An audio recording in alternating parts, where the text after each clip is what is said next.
I went to Caracas the first time in 2006.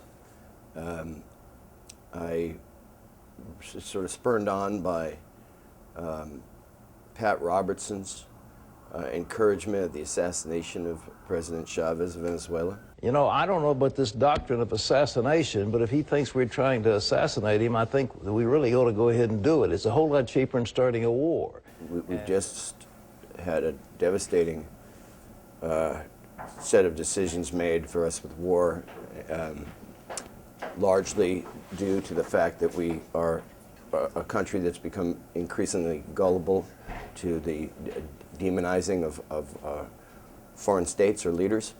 Forget about Ahmadinejad. Is this the guy we should really be worried about? Wayne says he's a maniac, but unpack that a little bit, Wayne. I mean, the man is a socialist. That's what that is. He's an economic terrorist. I don't know why we don't just allow bin Laden to have a stump speech here in New York, and I'm sure Danny Glover would support him as well. Chavez is a very good example. I mean, much of the U.S. press describes him as a dictator.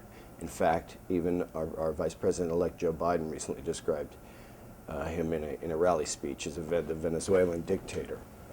He's clearly not a dictator by any international standard. Even Human Rights Watch declares it a democracy. The elections are some of the most transparent and credible elections in the world today.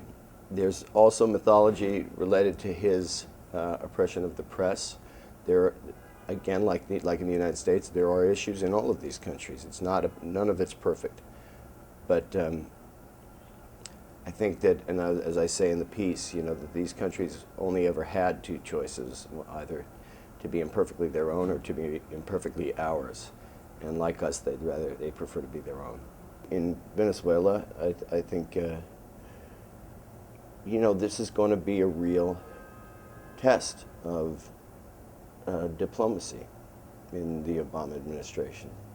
And I think, again, it starts with respect. And I think that frankly, he's off on a good foot in terms of his pledges and his will to meet with the leaders of these countries.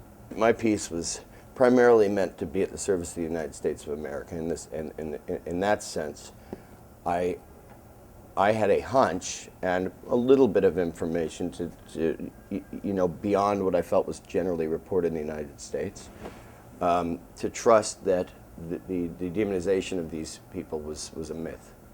And I felt that if I could at least open the discourse a bit more on about what really has been mythologized on that would be of value here. President Chavez was very gracious and spent time with all of us. Then we traveled to Cuba, and with the hope that, in particular, now President Raul Castro would meet with us. As it turned out, he had never done an interview before, but the timing was such that he decided to do it. But because he didn't want to add to what could be perceived as an insult to them, he narrowed it down to just one of us, and I was the lucky one.